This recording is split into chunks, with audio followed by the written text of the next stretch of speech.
Hello my dear students, आप सभी का मेरे यूट्यूब चैनल ग्लोबल स्टार पर बहुत बहुत स्वागत है। आज मैं 12th बोर्ड हिस्ट्री के शॉर्ट क्वेश्चन आंसर यानी अति लघु उत्तरीय प्रश्न लेकर के आया हूँ। ये आपके एग्ज़ाम में बहुत कारगर साबित होने वाला है। इसके पॉइंट्स को आप लघु उत्तरीय प्रश्नों में और दीर्घ उत्तरीय प्रश्नों के उत्तर लिखने में आप यूज़ कर सकते हैं। तो चलिए शुरू करते हैं ये पार्ट 1 शॉर्ट टाइप क्वेश्चंस के। तो पहला प्रश्न है कि हड़प्पा सभ्यता को कांस्य युगीन सभ्यता क्यों कहा जाता है। देखिए, हड़प्पा सभ्यता को कांस्य युगीन सभ्यता भी कहते हैं। तो इस क्वेश्चन को आप देखिए अच्छे से। इसके शॉर्ट में भी आ सकते हैं, वेरी शॉर्ट में और लॉन्ग में भी इस तरह का अगर आता है तो आप कुछ पॉइंट आप उसमें यूज़ कर सकते हैं। देखिए, मैं बताता हूँ कि हड़प्पा सभ्यता को कांस्य युगीन सभ्यता इसलिए कहा जाता है क्योंकि यहाँ के लोग औजार बनाने के लिए तांबे और टीन धातु को मिलाकर कांस्य धातु का प्रयोग करते थे। मतलब ये कि सबसे पहला धातु कौन सा है जिसे मानव ने यूज़ करना शुरू किया, वो था तांबा, फिर टीन, और उस दोनों को मिला करके जो बहुत ही मजबूत और बहुत अच्छा रहता था, ठीक है, और लचीला भी था, वो कौन था? वो कांस्य था। तो उस दोनों को मिला करके कांसा का यूज़ करते थे वो लोग। और इसीलिए मतलब कि हड़प्पा सभ्यता के लोग कांसा का ज़्यादा यूज़ करते थे। तो इसीलिए इस सभ्यता को कांस्य युगीन सभ्यता भी कहते हैं। ठीक है, तो आप अगर लॉन्ग टाइप में भी लिख सकते हैं कि हाँ भाई, उनकी जो मूर्तियाँ होती थी कांसे की बनी होती थी, या बहुत सारे औजार जो होते थे कांसे के बने होते थे। ठीक है, चलिए टाइम को बिना गवाए अगला प्रश्न चलते हैं। हड़प्पा सभ्यता को सिंधु घाटी सभ्यता क्यों कहा जाता है? तो इसको मैं आंसर नहीं पढ़ूंगा, मैं डायरेक्ट बता देता हूँ। ये हड़प्पा सभ्यता को सिंधु घाटी सभ्यता इसलिए कहा जाता है क्योंकि इस सभ्यता के ज़्यादातर जो है अवशेष जो मिले हैं वो सिंधु घाटी नदी के आसपास में प्राप्त हुए हैं। ठीक है, यानी सिंधु घाटी सभ्यता को यानी हड़प्पा सभ्यता को सिंधु घाटी सभ्यता इसलिए कहते हैं क्योंकि उसके जो मुख्य रूप से, जैसे हड़प्पा है, मोहनजोदड़ो है और बाकी जो है इसके जो मुख्य रूप से जो नगरों के अवशेष प्राप्त हुए हैं वो सिंधु घाटी नदी के किनारे मिले हैं। इसीलिए इस सभ्यता को सिंधु घाटी सभ्यता भी कहते हैं। ठीक है, चलिए प्रश्न नंबर 3। सिंधु घाटी सभ्यता में मनके बनाने के लिए किस सामग्री का उपयोग किया जाता था? यानी सिंधु घाटी सभ्यता में मनके मतलब जो देखते हैं आप, मोती जो बनाते हैं, मोती का जो यूज़ करते हैं लोग, गले में बनाते हैं, हाथ में कहीं पहनते हैं मोतियों का, ये सब चीज़ का। तो किस चीज़ का बना होता था उसका आंसर लिखना है बस। तो उस किसका बना होता था? तो कुछ पदार्थ है उसके बने होते थे। तो वो कार्नेलियन, क्रिस्टल, सेल खड़ी, तांबा, जैस्पर, क्वार्ट्ज, शंख, पत्थर, कांसा, सोना, ये सब का यूज़ करते थे वो धातु का।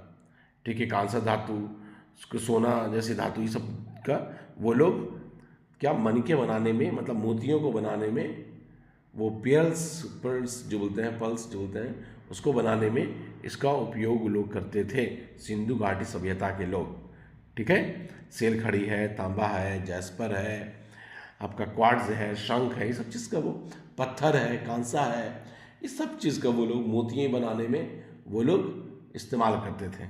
ठीक है, तो इस तरह का प्रश्न आप दूसरे भी प्रश्न में जब जो सिंधु घाटी सभ्यता से आएंगे तो उसमें आप लिख सकते हैं। जैसे सिंधु घाटी सभ्यता की विशेषता है तो उसमें एक पॉइंट लिख सकते हैं आप, ये आराम से हो जाएगा।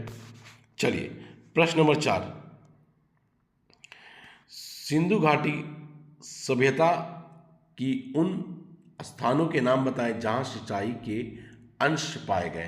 तो देखिए, तो सिंचाई के अंश जहां पाए गए हैं, तो देखिए पहले तो बात यह है कि इस तरह से क्वेश्चंस आएंगे कि कौन ऐसा जगह जहां से सिंधु घाटी सभ्यता में जहां से बंदरगाह मिले हैं, या खेती के निशान मिले हैं, धान के मिले हैं, या किसी जानवर के मिले हैं, कोई मूर्ति के मिले हैं। इसी तरह से आएगा। तो इस प्रश्न में सिंचाई के प्रश्न आए हैं कि सिंचाई के अंश कहाँ है, तो दो जगह है, एक शोरतुगई है, दूसरा धौलावीरा है। शोरतुगई और धौलावीरा, ठीक है, धौलावीरा और शोरतुगई। चलिए प्रश्न नंबर 5 चलते हैं। हड़प्पा सभ्यता के लोगों के व्यापारिक संपर्क किन देशों से थे? देखिए उस समय भी लोग, हड़प्पा सभ्यता के लोग विदेशों से और दूसरे देश में भी और सब जगह से, मतलब दूसरे स्थानों से भी, दूसरे संस्कृति के लोगों से भी उन लोगों का व्यापार चलता था। तो उसका लिख देना है। तो किन किन देशों से है, तो आपको बता दें तो मेसोपोटामिया से, क्योंकि वो समकालीन सभ्यता भी है, ओमान से, ठीक है, बहरीन जिसको दिलमुन भी कहा गया है, ठीक है, बहरीन से, ईरान से। तो मेसोपोटामिया, ओमान, बहरीन और ईरान, ये मुख्य 4 आदि देश हैं जिससे हड़प्पा सभ्यता के लोगों का व्यापारिक संपर्क था। अब प्रश्न नंबर 6 चलते हैं। हड़प्पा वासी तांबा और सोना कहाँ से प्राप्त करते थे? हड़प्पा वासी तांबा और सोना कहाँ से प्राप्त करते थे? तो हड़प्पा वासी राजस्थान की खेतड़ी से तांबा और दक्षिण भारत से सोना। तो देखिए तांबा कहाँ से लेते थे? राजस्थान के खेतड़ी से। इसके अलावा वो लोग ईरान से भी तांबा मंगवाते थे, ओमान से भी, ठीक है। लेकिन आप राजस्थान के लिख दीजिए, राजस्थान की खेतड़ी से। आज भी ये खेतड़ी जो है, राजस्थान का खेतड़ी जो है तांबे के लिए बहुत ही ये है, प्रसिद्ध है। और दक्षिण भारत से सोना मंगाते थे। आज भी सोना जो है कर्नाटका के आसपास में सोना काफ़ी ज़्यादा पाया जाता है, ठीक है। तो हड़प्पा वासी तांबा सोना कहाँ से प्राप्त करते थे? खेतड़ी से तांबा, राजस्थान की खेतड़ी से तांबा, और दक्षिण भारत से सोना प्राप्त करते थे। चलिए अगले प्रश्न पर। किस पुरा स्थल को हड़प्पा सभ्यता की सबसे बड़ी बस्ती माना गया है? देखिए इस प्रश्न को आप ऑब्जेक्टिव में लिख सकते हैं, शॉर्ट में भी, लॉन्ग में भी, और सब जगह आप इसको यूज कर सकते हैं। अब एक ही बात याद रखिए, सबसे बड़ी बस्ती कौन थी? मोहनजोदड़ो। मोहनजोदड़ो ही सबसे बड़ी बस्ती थी, ठीक है। सबसे बड़ा स्थल जो था मोहनजोदड़ो था, जो आज के पाकिस्तान में कहा सिंध प्रांत में, सिंध राज्य में, पाकिस्तान के सिंध में लरकाना जिले में, और कहाँ पर? सिंधु नदी के किनारे, ठीक है, ये था। और इसका क्षेत्रफल था 125 हेक्टेयर में था इसका क्षेत्रफल, ठीक है। अब प्रश्न नंबर 8 पे चलते हैं। हड़प्पा सभ्यता कहाँ कहाँ विकसित हुई थी? हड़प्पा सभ्यता कहाँ कहाँ विकसित हुई थी, ठीक है।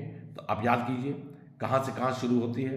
पहले तो चौहद्दी देख लीजिए आप, कि कश्मीर से लेकर के आपके उत्तरी महाराष्ट्र तक, ठीक है, और इसका आपका बलूचिस्तान से लेकर के आपका पश्चिमी उत्तर प्रदेश तक है।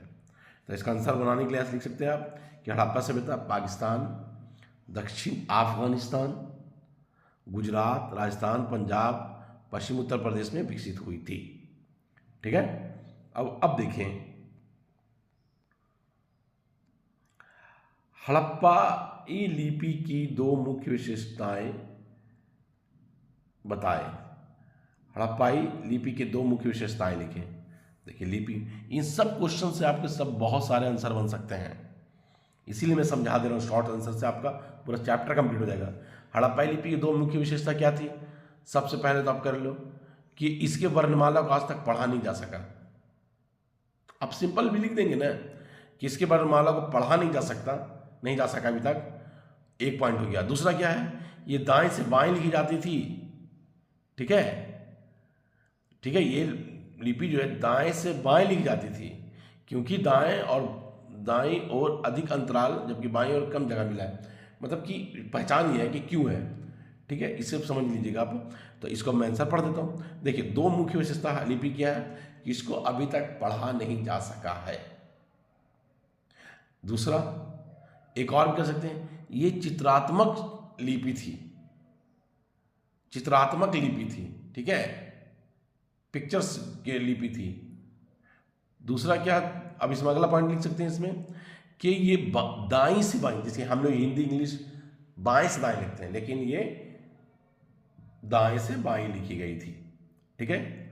अब देखिए आज का अंतिम प्रश्न जो है, चन्हुदोड़ो। चन्हुदोड़ो के लोग शिल्पकारियों के नाम लिखे। मतलब चन्हुदोड़ो जो है, जो एक बहुत अच्छा स्थल था सिंधु घाटी सभ्यता में, यानी हड़प्पा सभ्यता में, जहाँ पर शिल्प कार्य बहुत ज़्यादा होता था।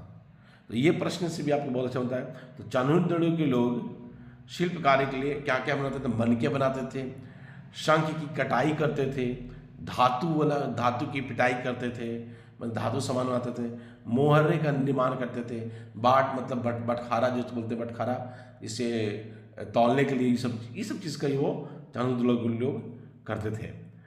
तो आप इस तरह से जो मैंने बताया है, आप लोगों का क्या है कि ये पूरा का पूरा आपका अच्छा से ये क्लियर हो गया है। ये चैप्टर का जो मुख्य प्रश्न है उसको मैंने क्लियर कर दिया है। आप चाहेंगे तो इस प्रश्नों को शॉर्ट में भी और लॉन्ग भी इसके उत्तर को आप यूज़ कर सकते हैं, ठीक है। तो चलिए, अगर आपको ये वीडियो पसंद आए तो प्लीज़ लाइक कीजिए, शेयर कीजिए, सब्सक्राइब कीजिए। और आप नेक्स्ट वीडियो में क्या चाहते हैं, क्योंकि समय बहुत कम है, 2-4-5 दिन का समय है, तो नेक्स्ट वीडियो में आप क्या चाहते हैं प्लीज़ कमेंट बॉक्स में ज़रूर लिखें। Thank you, all the best, bye bye.